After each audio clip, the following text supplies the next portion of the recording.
हठयोग के यम, नियम और आसन क्या हैं? तो नमस्कार दोस्तों, एक बार फिर स्वागत है बाबा देव घरिया चैनल। मैं तो वीडियो को लाइक कर चैनल को सब्सक्राइब कर ले ताकि हमारी आने वाली हर एक वीडियो सबसे पहले आपको मिले। तो चलिए वीडियो शुरू करते हैं। हठयोग के प्रणेता भगवान शिव हैं। भगवान शिव के अनुसार राजयोग सर्वोत्तम है और एक सिद्ध राजयोगी बनने के लिए हठयोग सीढ़ी के समान है। यद्यपि कहीं कहीं यह भी कहा गया है कि यह दोनों अन्योनाश्रित है, अर्थात जिस प्रकार से बिना हठयोग के राजयोग नहीं सिद्ध हो सकता, उसी प्रकार से हठयोग के लिए भी राजयोग का अभ्यास आवश्यक है। चित्त वृत्तियों को विचारों द्वारा दृढ़तापूर्वक रोकना और आसन, प्राणायाम आदि की सहायता से उसको चित्त अर्थात मन को परमेश्वर में लय करना ही योग्य है। शरीर की बात की जाए तो प्राण और अपान वायु की एकता का नाम ही योग्य है। वास्तव में प्राण और अपान वायु के वश में होकर ही ये जीव ऊपर और नीचे दौड़ रहा है। बाएं इड्डा नाद्धि और दाहिने पिंगला नाद्धि मार्ग से गति करने की वजह से यह दिखाई भी नहीं देता। जिस प्रकार से रस्सी से बंधा हुआ शिकारी बाज उड़ने के बाद भी फिर खींच के चला आता है, उसी प्रकार से सत, रज और तम गुणों से बंधा हुआ ये वास्तव में प्राण और अपान वायु के वश में होकर ही ये जीव ऊपर और नीचे दौड़ रहा है। और बाएं इड्डा बाड़ी और दाहिने पिंगला नाड़ी मार्ग से गति करने की वजह से यह दिखाई भी नहीं देता। जिस प्रकार से रस्सी से बंधा हुआ शिकारी बाज उड़ने के बाद भी फिर खींच के चला आता है, उसी प्रकार से सत, रज और तम गुणों से बंधा हुआ यह जीव अपान वायु द्वारा खींचकर चला आता है शरीर में। दरअसल प्राण अपान को और अपान प्राण को खींचता है, और इस प्रकार ऊपर और नीचे ठहरे हुए इन दोनों वायुओं के रहस्य को जो जानता है, वास्तव में वही योग के रहस्य को जानता है। हठयोग, हठयोग में ह सूर्य है और अठ चंद्रमा। इन दोनों के योग को हम सूर्य चंद्रमा, इद्धा पिंगला और प्राण अपान का योग भी समझ सकते हैं। इन दोनों के योग से जो प्राणायाम जिससे प्राण को साधा जा सके होता है, वही हठयोग है। मोटे तौर पर समझे तो अनुलोम विलोम प्राणायाम यानी इद्धा और पिंगला नाद्धि को एक कर सुषुम्ना द्वारा प्राणायाम करना, जिससे प्राण और अपान का एकत्व होकर समाधि का लाभ हो, यही हठयोग है। यह समाधि वह प्रक्रिया है जिससे जन्म जन्मांतरों के कषाय कल्मश, मोह, आसक्ति और वासना नष्ट होने लगते हैं और जीव सुषुम्ना से होते हुए ब्रह्मरंध्र में स्थित परमात्मा से मिलन के लिए चल पड़ता है। समाधि पर अधिकार वाले योगी को सर्वाधिकार प्राप्त होता है। काल, जिसके साम्राज्य में सब आते हैं, भी उसका अनुचर हो जाता है। ऐसा व्यक्ति स्वयं में अर्थात ब्रह्म में स्थित हो जाता है। अब थोड़ा सा विषयांतर होते हुए समाधि पर आते हैं। भारतीय धार्मिक ग्रंथों में दिया हुआ है कि ध्यान और समाधि से पूर्व जन्म के पाप मिटने लगते हैं। अलग अलग ग्रंथों में यही बात कुछ मंत्रों के लिए भी दी हुई है कि उन विशेष मंत्रों के जप से पूर्व जन्म के पाप मिटने लगते हैं और साधक का अभ्युदय या उत्कर्ष होता है, और यदि प्रभु की कृपा हो जाए या उनका दर्शन हो जाए तो भी जन्म जन्मांतरों के पाप नष्ट होने लगते हैं। अब प्रश्न यह उठता है कि यदि मंत्रों के जप से या यौगिक क्रियाओं तथा साधनाओं से पूर्व जन्म के पाप मिटने लगते तो स्वर्ग और नर्क आदि लोकों की आवश्यकता क्यों होती? जिन धार्मिक ग्रंथों में उपरोक्त बातें लिखी हैं, वही यह भी लिखा है कि कर्मों के फल तो भोगना ही पड़ता है, चाहे ईश्वरीय कृपा हो जाए तो भी। तो फिर आखिर सत्य क्या है? दरअसल आज के समय में जब एक आम आदमी बिना किसी कारण के कष्ट भोगता है कि पूर्व जन्म में उसने कोई पाप किया होगा जिसकी वजह से आज वह कष्ट भोग रहा है, और अगर वह धार्मिक है, आस्तिक है, तो यह विचार काफी दृढ़ता से मस्तिष्क में उठता है। लेकिन जब कोई व्यक्ति कष्ट भोग रहा होता है तो उसके पीछे पूर्व जन्म के कर्म नहीं, बल्कि उसके पीछे उसकी जन्म जन्मांतर की आसक्तियां, मोहबंधन और वासनाएं होती हैं। अगर इन मोहबंधन और आसक्तियों को किसी प्रकार से नष्ट कर दिया जाए तो वह व्यक्ति दुख तो भोगेगा, लेकिन उस दुख में पीड़ा नहीं होगी। ऐसा व्यक्ति अगर सुख और ऐश्वर्य भी भोगेगा तो उसमें प्रमाद, घमंड या खहुशी का भाव नहीं होगा। उसके लिए सुख और दुख एक समान हो जाएंगे और उसे इन दोनों में एक ही भाव, आनंद की अनुभूति होगी। पढ़ने में यह बात पुस्तकीय ज्ञान जैसी लग सकती है, लेकिन बात प्रामाणिक है। पुराणों में और धर्म ग्रंथों में जहां पूर्व जन्म के पापों के नष्ट होने की व्याख्या की गई है, दरअसल वहां पूर्व जन्म की आसक्तियों, बंधनों और वासनाओं के नष्ट होने की बात कही गई है। बिल्कुल उसी तरह से है जैसे अगर कोई डॉक्टर ऑपरेशन से पहले उस नर्व सिस्टम का, जो मस्तिष्क तक पीड़ा की जानकारी पहुंचाती है, उस अंग जिसमें शल्य क्रिया करनी है, से विच्छेद कर दे, तो रोगी को ऑपरेशन की चीर-फाड़ डीएच के दौरान होने वाले दर्द की जरा भी अनुभूति नहीं होगी, जबकि वह बहुत कष्टकारक प्रक्रिया होगी। योग की महिमा अपार है। एक बार संदेह में आकर पार्वती जी ने भगवान शिव से एक सटीक प्रश्न किया। उन्होंने महादेव जी से पूछा, ज्ञानी लोग कहते हैं कि ज्ञान प्राप्ति से ही मोक्ष की प्राप्ति होती है, अतः प्रयत्नपूर्वक ज्ञान प्राप्त करना चाहिए, और आप सिद्ध हुए योग को ही मोक्ष देने वाला बताते हैं, ऐसा क्यों? इसके उत्तर में ईश्वर ने कहा, हे प्रिय, केवल ज्ञान से ही मोक्ष प्राप्ति होती है, दूसरे साधन से नहीं। उनका यह कहना दूसरे साधन बिल्कुल वैसे ही है जैसे कोई उत्साही वीर पुरुष कहे कि अस्त्र शस्त्रों से ही शत्रु की पराजय होती है, लेकिन तुम ही बताओ, क्या बिना युद्ध कौशल और पराक्रम के केवल अस्त्र शस्त्रों की सहायता से कोई युद्ध जीता जा सकता है?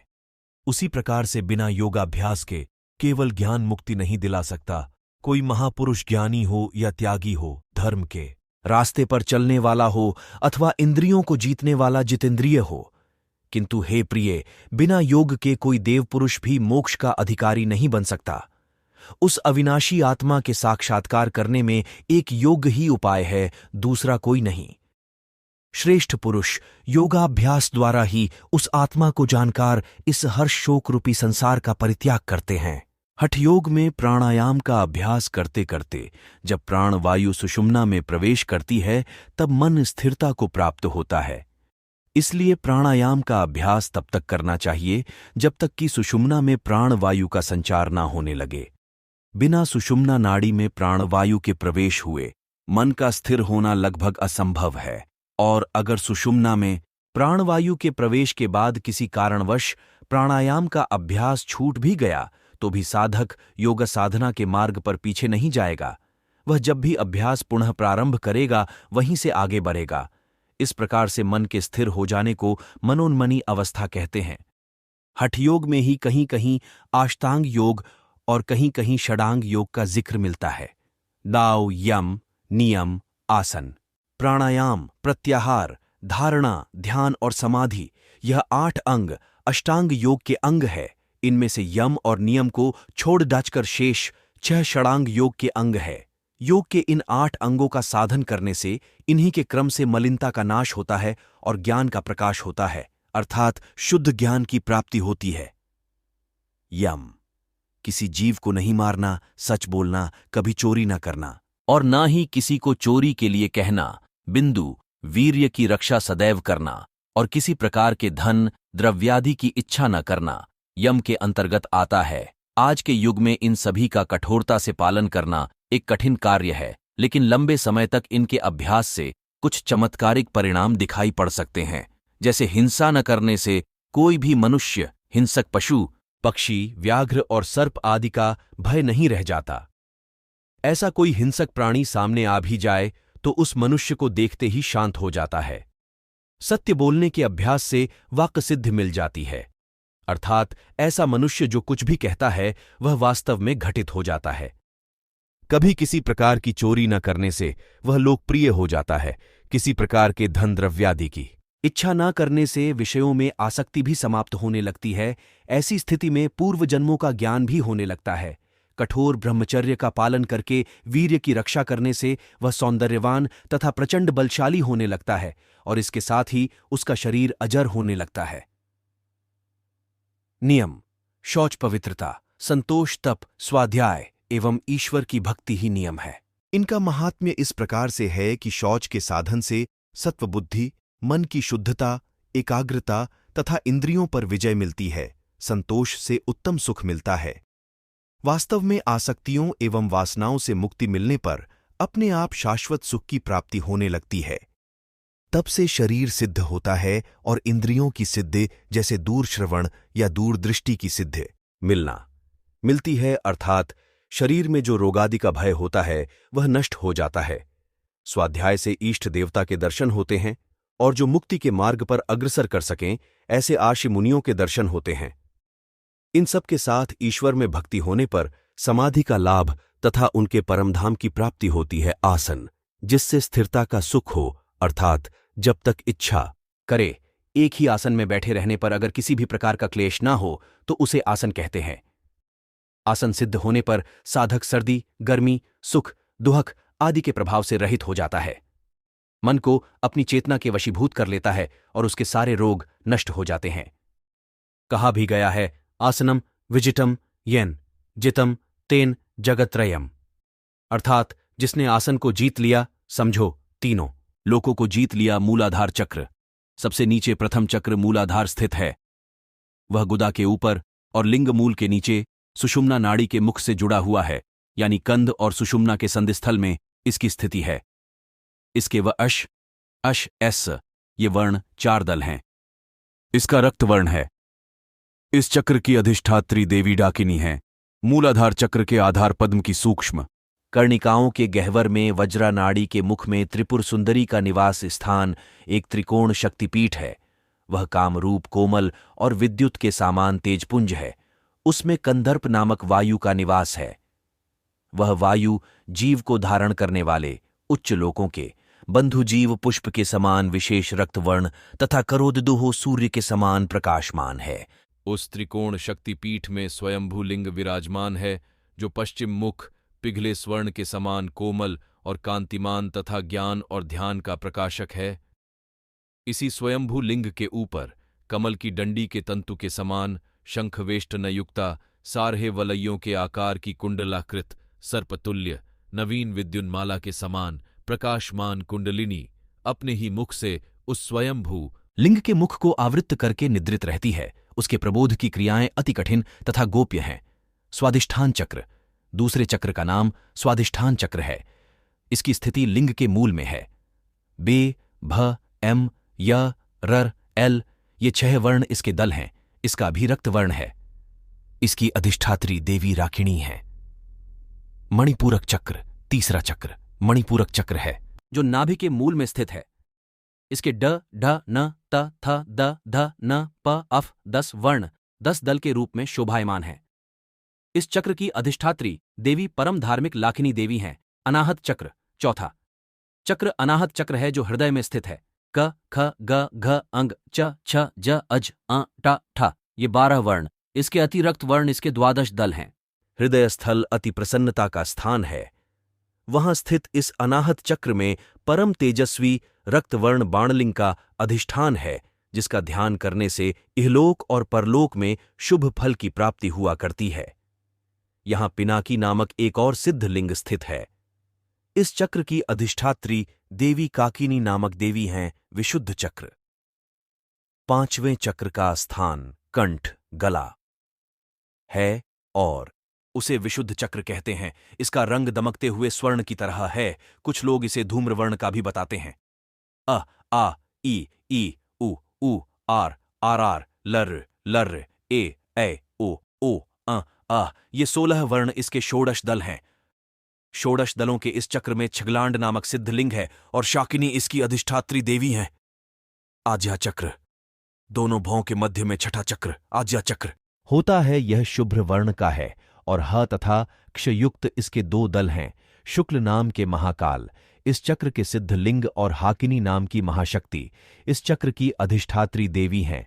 सहस्त्रार चक्र, 2 दल वाले आज्ञा चक्र के ऊपर ब्रह्मरंध्र में ही इद्धा पिंगला और सुषुम्ना का संगम स्थान तीर्थराज प्रयाग है। प्राचीन मुनियों का कहना है कि इस संगम में स्नान करने से तत्काल साधक के अंदर वो ज्ञान प्रकाशित होता है, जिसके बाद वो मोक्ष का अधिकारी बन जाता है, यानी आवागमन के बंधन से मुक्त हो जाता है। ब्रह्मरंध्र के ऊपर सहस्त्रदल कमल स्थित है। उस स्थान को मुनि कैलाश के नाम से भी जानते हैं, क्योंकि वहां देवाधिदेव महादेव नित्य विराजमान हैं। उनको नकुल भी कहते हैं। वह नित्य विलासी हैं। उनकी क्षय और वृद्धि कदापि नहीं होती, अर्थात वह सदा एक रूप ही हैं। इस सहस्त्र दल कमल में जो साधक अपनी चित्तवृत्ति को एक बार लीन कर लेता है, उसकी चित्तवृत्ति निश्चल हो जाती है और वह अखंड ज्ञान रूपी परमात्मा की स्वरूपता का लाभ प्राप्त कर लेता है। यह एक प्रकार की मुक्ति है। इस सहस्त्रदल कमल से निकलने वाली पीयूष धारा को जो योगी निरंतर पान करता है, वह काल रूपी मृत्यु के समस्त नियमों को भंग करता हुआ कालजयी हो जाता है। इसी सहस्त्रदल कमल में कुलरूपा कुंडलिनी महाशक्ति का लय होने पर चतुर्विध सृष्टि का भी परमात्मा में लय हो जाता है और साधक परमात्मा के साथ एकत्व को प्राप्त होते हुए सर्वत्र व्याप्त होता है। यह ब्रह्मांड की दुर्लभतम परिस्थितियों में से एक है।